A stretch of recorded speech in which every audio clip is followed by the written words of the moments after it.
¿Cómo están, amigos? Gusto de saludarles como siempre. Este es nuestro programa Escenario Social, que se transmite todas las semanas desde Polar Comunicaciones. Saludo también a mis amigos Cristian García y Alfredo Fonseca Mijovilovich. Muchachos, ¿cómo están? Hola, ¿qué tal? Gusto de saludarlo. Igualmente un saludo para ti, Manuel, también para Alfredo, a Cristóbal, igual que nos ayuda al soporte acá en los controles a Radio Polar, ¿cierto? Nuestros auditores también que nos siguen, ¿cierto? Consultan, también hacen algunos comentarios. Y bueno, aquí pues, dispuesto al análisis que tú nos vas a conducir. Hola, Alfredo. hola, ¿cómo están? Manuel, Cristian, Cristóbal, un saludo para ustedes, para todos nuestros auditores, a Radio Polar en especial, digamos, por facilitar el medio y este medio tan prestigioso también y tan acendrado en nuestra cultura regional que es Radio Polar. Y también a nuestros auditores que nos comentan, saludamos a personas, digamos, de los diferentes sectores de Punta Arenas que nos escuchan, también nos escuchan en Río Gallegos, en Puerto Natales, en la ciudad de Puerto Montt, en Chiloé. También hay personas que nos escuchan en Santiago, en Valparaíso, personas que nos escuchan en Holanda. La verdad que los comentarios son bastante gratos, a veces incluso no están de acuerdo con nosotros, pero hay magallánicos en todas partes del mundo y nos comentan acerca de lo que nosotros hablamos. Así que bienvenidos a esta nueva jornada y esperamos tener un programa entretenido con el análisis que conduce Manolo. Gracias, muchachos. Bienvenidos también, Alfredo. Bienvenido, Cristian. Bienvenida a la gente que normalmente, como tú bien dices, nos escuchas. Gracias por la información que aportas, Alfredo. Y gracias, Cristóbal Rato, que normalmente está en los controles y que hace posible que nosotros salgamos al aire desde Polar Comunicaciones. A ver, amigos, fíjense que la semana ha estado marcada, ¿cierto?, para entrar ya en materia propia de análisis y haciendo este proceso de contextualización que normalmente hacemos para introducirnos en el aspecto este del análisis. La semana estaba marcada, ¿cierto?, por lo que ha sido la pugna ¿cierto?, del retiro del segundo 10%. La pugna me refiero a, a este roce, este roce de placas, por decirlo sociológicamente, probablemente, que está ocurriendo entre el Poder Ejecutivo y el Poder Legislativo respecto de este segundo retiro. Hay dos proyectos que van caminando en paralelo, ambos ya se votaron, ¿cierto? El proyecto que viene desde el Congreso, patrocinado fundamentalmente por Pamela Giles, se fue a comisión mixta, ¿cierto? Porque no tuvo los votos suficientes. Sin embargo, el proyecto que viene o que venía, ¿cierto?, del gobierno, del Ejecutivo, fue aprobado y en definitiva entonces sigue su curso, ¿cierto?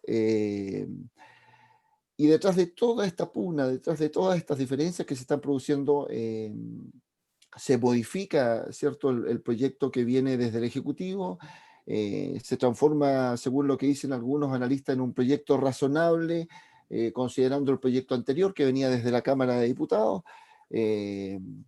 La consulta, muchachos, y el conflicto que se observa entonces es, por una parte, si efectivamente se está vulnerando la institucionalidad vigente en función, ¿cierto?, de estos resquicios constitucionales que se buscan para modificar la Constitución, y por otra parte, entonces, si efectivamente esta reforma constitucional que hace posible que se generen estos proyectos desde el Poder Legislativo, entonces, son inconstitucionales.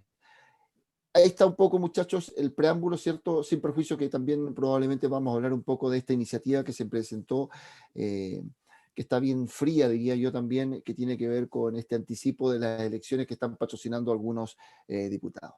Ahí está el panorama, muchachos. Ese es el contexto, ¿cierto?, de lo que vamos a conversar en este primer bloque. Nuevamente los saludos. Te cedo la palabra a Cristian, como siempre. Gracias. Oye, mira, qué bueno lo que preguntas porque hasta aquí se ha ocupado la institucionalidad. Nadie se ha saltado la institucionalidad, incluyendo el Parlamento.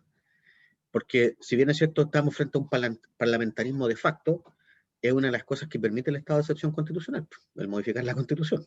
¿Ya? Y el modificar la Constitución, ¿cierto?, también permite meterse en temas que están resueltos en la Constitución, como por ejemplo la previsión social. Y entonces no hay algo que esté fuera a través de vías de hecho. Todo se ha hecho a través de las excepciones a las excepciones que permite este muy especial estado en el que estamos. Y por otro lado, el presidente también tiene la facultad de ejercer otras cosas que también él tiene, el veto, etcétera, y por otro lado también la consulta al Tribunal Constitucional. El Tribunal Constitucional también tendrá que manifestarse si es que se le pregunta, pero no podrá decir nada si no se le pregunta. ¿Eh? Entonces, estamos en este juego. Ahora, yendo al fondo, esto no deja de ser un juego, como tú lo dijiste, un choque de poderes, un choque de platas tectónicas, y esto es un gallito al final entre el Parlamento, liderados por algunos de la oposición, no toda la oposición, y entre el gobierno. Y un gobierno bastante abandonado, ¿eh? Y que ahora ha tratado de ser un poco afirmado por el oficialismo, ¿cierto? Y ha logrado tener ciertos consensos un poquito más razonables con la Cámara Alta. Pero no deja de ser curioso que el Parlamento, la Cámara de Diputados, digamos, liderado por Pamela Giles y otros más, porque ella se arrogó como esta suerte de autonomía en este liderazgo, pero no es así. Hay algunos diputados que han dicho que no, que esto es de varios parlamentarios. Bueno, ella presenta este proyecto, que es idéntico al retiro anterior, al primer retiro del 10% que tuvimos, y el gobierno presenta una indicación, un proyecto de ley muy diferente, cosa que la idea de Pamela Giles no prospere, y eso quede votado, quede en el olvido, digamos, pero el presidente de la República termina emitiendo otro proyecto, y tiene que ser otro proyecto, porque aquí, ¿por qué ha salido este tema del 10%? Porque no hay ninguna otra alternativa para que la gente tenga plata. Entonces, bueno, el Ejecutivo se pone las pilas, trabaja en un proyecto, lo presenta, pero ese proyecto tenía al menos dos diferencias fundamentales con lo de Pamela Giles o con lo del Parlamento. Lo primero es que se consideraba esto como un préstamo de la AFP en realidad, porque había que devolverlo. Yo retiro mi ahorro y lo tengo que devolver, o sea, me estoy prestando mi propia plata y la tengo que devolver, eso es, ¿ya? Entonces, esto era un préstamo al final de cuentas. Y lo segundo es que está sujeto a impuestos. Bueno, el proyecto del Ejecutivo se metió a tramitación, y lo que ha ocurrido entonces es que la parte del préstamo quedó fuera, y hoy día ese retiro es retiro y punto, y lo que quedó aprobado también es que tenga impuestos. Y eso es lo que tiene que ser conocido hoy día por la Cámara de Diputados.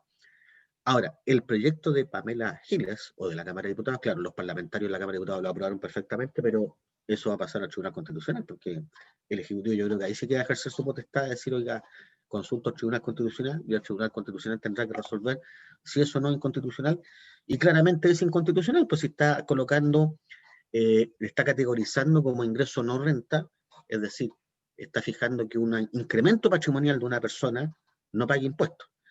Y los impuestos y las excepciones de impuestos en la Constitución señalan que se van a fijar por ley y será facultad exclusiva del presidente de la República. Entonces, fijar un impuesto o dar una exención es facultad del presidente de la República, eso todo el mundo lo tiene claro. Por lo tanto, el proyecto de los parlamentarios, si es que se va al Tribunal Constitucional, no va a tener mucho futuro y va a quedar ahí archivado.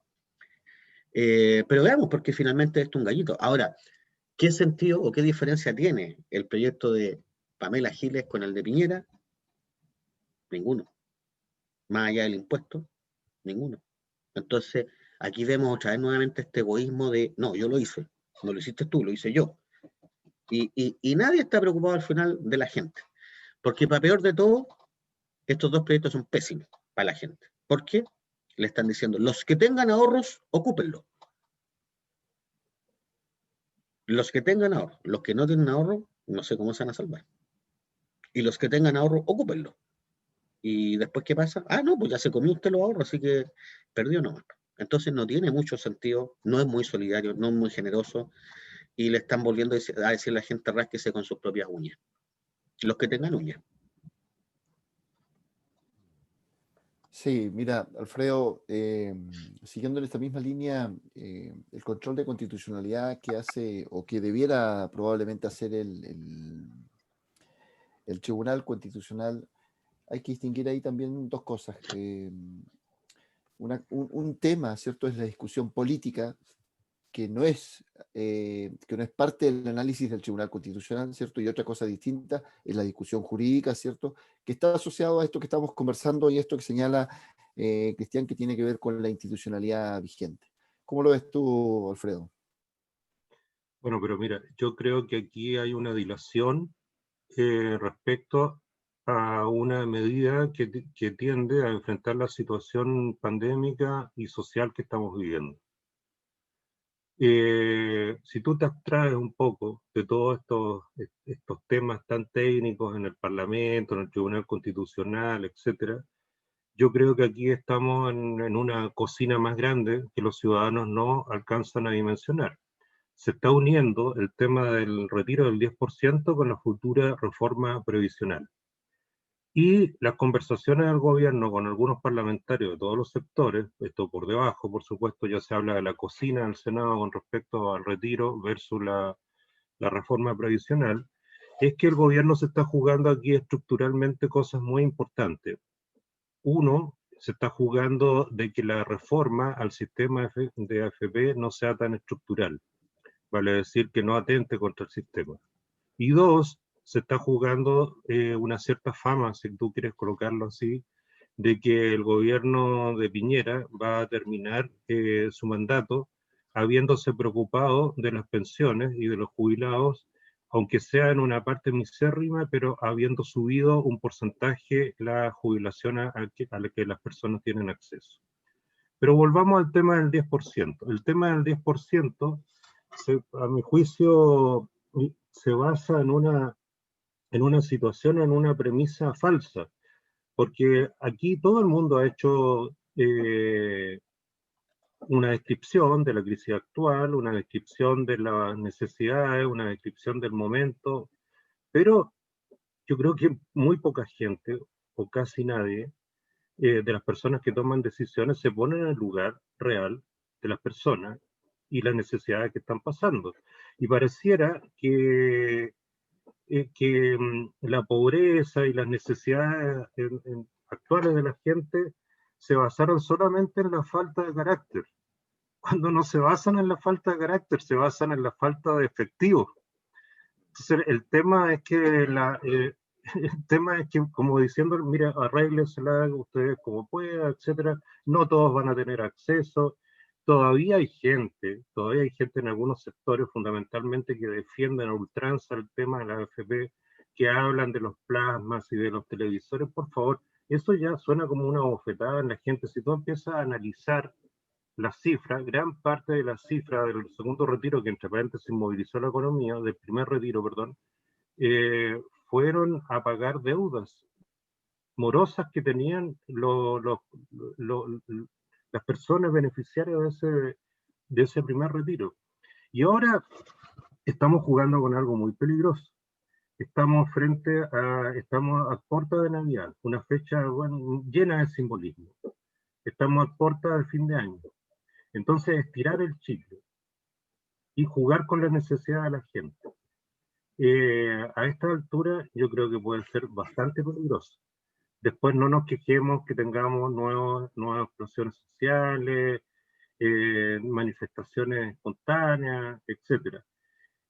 A veces da la impresión de que las personas que toman decisiones en esta suerte de cocina que acabo de mencionar, se olvidan de que la gente es bastante más decente que muchas de las personas que hoy día ostentan cargos de poder. La gente es mucho más sensata y bastante más decente. Entonces, lo que esperan, yo creo que es que se decida luego sobre una situación que sea alambicada. Aquí tenemos dos proyectos que, aparte de la situación, como bien lo ha definido Cristian, que uno considera el pago de impuestos y el otro no considera el pago de impuestos, son bastante similares. Entonces hay que ver cómo se va a dar en estos días. Espero que no llegue tarde, porque todo hace pensar de que esto va a llegar tarde. Y una vez más vamos a estar enfrentados en una discusión y una vez más se va a desprestigiar el sistema político. Sí, mira, Cristian Alfredo, desataba un poco la discusión que tiene que ver con lo que ocurrió en esta semana, ¿cierto? Con este retiro del segundo 10%. quiero tomarme tres conceptos que señalaste en tu exposición, en tu análisis, Alfredo, fíjate. Una que tiene que ver con el término del mandato, ¿cierto? Y lo estoy asociando a esto a lo que dije cuando partimos el programa, con esta iniciativa que salió de un grupo parlamentario por adelantar las elecciones, o la elección presidencial fundamentalmente. Fíjense, entendiendo lo cargado y lo recargado que está el escenario, a propósito del nombre de nuestro programa, que está el escenario eleccionario, ¿cierto?, del año 2021. Entonces, eso por un lado, como concepto. eh, por otro lado, quiero tomarme otro concepto que tú señalaste, Alfredo, que tiene que ver con este tema de jugar con las necesidades de la gente, porque entre esta discusión, entre este roce de placas, ¿cierto? Eh, están las necesidades de las personas y están las necesidades de la gente de las que tanto hemos hablado en este programa y que se ven satisfechas hasta este minuto solamente desde el bolsillo de la propia gente, entendiendo que esta ha sido una agenda, ¿cierto?, del endeudamiento, según como lo han tratado muchos analistas en forma transversal. Y la sensación que queda efectivamente entonces de que estamos transitando hacia una suerte de nuevo malestar social, ¿ya? Entonces la pregunta que en algún momento hacíamos en el programa es, si a propósito de todo esto que está ocurriendo, de haberse encapsulado el criterio este desde el cual se resolvían los problemas desde el punto de vista político, eh, y no encontrar soluciones efectivas, entonces estamos caminando nuevamente a un nuevo estallido social que vendrá marcado, no sé si por violencia o por este efectivo malestar, ¿cierto?, que hay respecto de la ciudadanía. En nada de eso justifica, en nada de eso justifica, creo yo también, lo que está ocurriendo, ¿cierto?, con estas amenazas que se han generado algunas autoridades de nuestro país, llámese la fiscal Jimena Chong, llámese también el caso de las amenazas que llegaron a la propia senadora de nuestra región, Carolina Goich. Ya la PDI, ¿cierto?, detuvo un número importante de personas que estaban vinculadas y asociadas, ¿cierto?, a las amenazas que se generaron en contra de la fiscal del Ministerio Público, Jimena Chong, y lo que llama la atención detrás de todo esto es lo que hay, valga la redundancia, detrás, ¿cierto? Esta suerte de activismo respecto de este grupo Pache Libertad, ¿cierto? Que no sé si será tan efectivo o será solamente un bosquejo de aquello, armas, en fin, hay una serie de elementos ahí que redundan y que hacen pensar que a lo mejor estamos transitando hacia un segundo malestar generalizado de nuestra sociedad cristiana, Alfredo. Claro, el grupo este detenido, en el caso de la Jimena Chong, era la vanguardia, se hacían llamar. Y claro, tenían las arañitas de Patria y Libertad y hacían una evocación algo, eh, ¿cómo decirlo? Tratando como de rescatar una suerte de heroísmo, de no sé dónde lo sacan, de Patria y Libertad. Sí, preocupa, tenemos un azote en contra de la institucionalidad de gente que no entiende lo que es la democracia porque ellos no son demócratas, este grupo no es demócrata, este grupo de ultraderecha que salió a golpear a medio mundo porque piensa distinto y que se hacen llamar la mayoría silenciosa que no fue a votar parece, porque ya todo el mundo quiere cambiar la constitución, o que si fue a votar no representa ninguna mayoría. Entonces es un grupo que tergiversa los hechos, que inventa historias ficticias, que todavía nos dice sobre la amenaza del comunismo, los comunismos liderados no sé por quién, porque ya no existe ninguna potencia mundial comunista. También nos reflejan la influencia de Venezuela. ¿Influencia de Venezuela en qué sentido? Si Venezuela no puede influenciar sus propias fronteras, ¿qué va a estar influenciando las fronteras de afuera? Y entonces tenemos estos mitos y estas ficciones que se crean y ellos mismos se tratan como si fueran héroes de la patria, evocan un patriotismo malentendido además, porque no tienen ningún problema con las grandes corporaciones que no son nacionales, ¿cierto?, que estén operando en el país. Entonces tienen una cuestión súper bien mal elucubrada en su cabeza, claramente un problema psiquiátrico, pero el problema es más que eso es contagioso, porque aquí no encontraron a un lobo solitario, hay 8, y además de esos 8 tendrán más. Y todos vimos también en las marchas, a propósito de cuando fue el estallido social y a posteriori, que se tratan de armar como especies de contramanifestaciones, inclusive se hicieron marchas por el rechazo, donde se aporrearon a ciertos periodistas.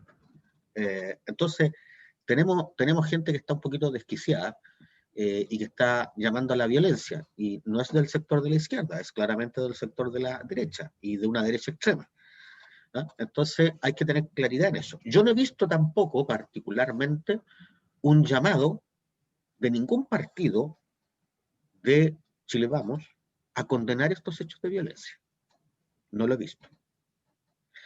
Y recordemos que estos mismos partidos fueron los que llamaron a condenar los hechos de violencia respecto del 18 de octubre. Pero no he visto, particularmente a Jacqueline Van Riesenbeek y a los demás dirigentes de la UDI, ni siquiera a los locales, ni al señor Hernán Ferreira, aquí que despochica por los medios de comunicación local, ¿cierto? No he visto a nadie condenando a este grupo. Ni he visto a nadie tampoco condenando las amenazas de que fue objeto Carolina Goich, ¿cierto? Porque estaba trabajando en el proyecto del gobierno, ¿cierto? En este 8-10%. Y entonces hay una comodidad o un acomodo en el relato, por así decirlo. Hay partidos que acomodan y personeros que acomodan el relato y acomodan los hechos para que sea coherente con lo que quieren influenciar, con lo que quieren decir. Pero en realidad cuando se dice hay que condenar la violencia, bueno, condénenla, pero no he visto, insisto, a estos partidos y a estos personeros de derecha condenar estos hechos de violencia. Sí los he visto condenar otros hechos de violencia. Sí lo he visto defender a ultranza cuando hay un ataque a carabineros, que está bien, me parece que está bien que defiendan a la institucionalidad, pero que también con la misma severidad pidan la reforma de la institucionalidad. Y entonces, insisto, aquí hay un discurso acomodado a su antojo respecto a lo que debe condenarse y lo que no debe condenarse. Y respecto a lo que señalaste tú de adelantar las elecciones, yo insisto, aquí hay una institucionalidad, y la institucionalidad dice que si el presidente no es competente, lo tienen que acusar constitucionalmente. Y si el presidente no se la puede, también puede renunciar. Pero adelantar las elecciones es una serie elegante para un proceso que no corresponde, porque hay institucionalidad para remover al presidente de la República, y no es esa. Y eso efectivamente, recurrir de esa forma sería poner en riesgo esto que tanto ha costado a partir del retorno a la democracia, que es nuestra propia democracia, Alfredo. Mira, bueno, son tantos los temas. A mí me recuerda, digamos, alguna novela que leí en alguna oportunidad, seguramente ustedes también la van a recordar, el de Camerón, que tenía como 100 cuentos, que iba desde el amor a la tragedia. Pasaba por la inteligencia para el amor, la inteligencia humana, la fortuna, pero fundamentalmente los primeros capítulos hablaban iban desde lo erótico a lo trágico. Entonces, la verdad, vamos a quedarnos con lo trágico. La verdad que hay una desconexión tan grande, ya lo hemos hablado varias veces, sobre el tema, pero y obviamente también lo que estamos aquí, y lo que es muy peligroso a mi juicio, es esta suerte de atmósfera de violencia psicológica simbólica, que tiene dos dimensiones, esta violencia psicológica simbólica. Una dimensión es exacerbar los ánimos de las personas no dando solución, aunque sea en mínima parte, a ciertas necesidades que son urgentes. O sea, eso es una cosa que de perogrullo, digamos, que hay que satisfacer necesidades urgentes. Y necesidades urgentes que tienen que ver con lo económico. Estamos encumbrándonos ya casi a 2 millones de personas, fluctúa la cantidad de personas sin trabajo, con una necesidad muy grande, con sectores medios en situación muy paupérrima. Con esto quiero ser muy respetuoso, pero los sectores de escasos recursos han tenido acceso a algunas medidas, no todas, pero algunas medidas, digamos, paliativas, pero los sectores medios no han tenido acceso a nada. Porque esa situación que se ha instalado de propaganda sobre la ayuda, que Chile ha sido uno de los países que más ha gastado, pongámosle por favor cierto colador a esa información, porque si bien es cierto en términos globales puede sonar interesante la cifra, pero más del 60% corresponden a aportes que hacen las propias personas, préstamos, utilización de sus fondos, digamos, de cesantía, y la utilización de los fondos de la AFP. Pero, aparte de eso, tenemos una situación también que se relaciona con esta atmósfera de violencia simbólica, con estos grupos extremistas, porque lo que acaban de describir ustedes para mí es un grupo extremista. Y la democracia tiene que protegerse de estos grupos extremistas a través de los métodos legales, etc. No puede ser que dos personas que ostentan alguna responsabilidad pública, como la fiscal Chong o la senadora Goich, sean amenazadas o o tengan que vivir en una situación de temor, digamos, porque expresaron tal o cual idea o cumplieron tal o cual función de trabajo. Curiosamente, a las dos personas las conozco, no soy amigo íntimo de ella, pero una persona incluso fuimos colegas en una institución, pero sin embargo, aquí hay un tema muy peligroso, porque cuando hablamos de condenar la violencia, no tiene que ser una frase vacía. O sea, si vamos a condenar la violencia, al igual que si vamos a proteger los derechos humanos, tenemos que hacerlo sin claudicar en todas las situaciones, no en algunas solamente. Pero volviendo a lo anterior, a mí me llama mucho la atención esta suerte de violencia simbólica que se está acuñando en el país. Por una parte, jugando con las necesidades de las personas, y por otra parte, no siendo más intenso con estos grupos, digamos, que son extremistas. Bien, amigos, se nos fue el tiempo de este primer bloque. Este ha sido el análisis de esta primera parte de nuestro programa Escenario Social. Vamos a cerrar este telón un par de minutos, vamos a ir a la pausa, ¿cierto?, comercial, y ya volvemos con el análisis que tiene que ver con lo que está ocurriendo principalmente en Magallanes y la Antártica chilena. Vamos y volvemos.